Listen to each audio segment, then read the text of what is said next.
Hello mga mommy cakes! Share ko sana sa inyo itong aking natanggap na parcel from Miss Jaya Rose ng Taste of Eros, yung napanalunan ko sa parapol niya last time. So, tara, samahan niyo ako. Come on, let's go! Tara! By Taste of Eros!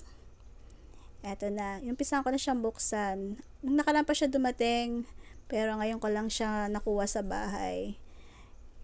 Ito, excited ako masyado nito. Ayun pa yung number ko, yung pangalan ko nung nirapol ni Miss Jaya. Yan, buksan na natin. Syempre, itong apron ng malakasan ni Miss Jaya, ang ACC whipping cream, ang vanilla, yung ube colorum, at food color na green and brown.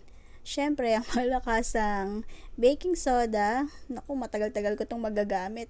Napakadami.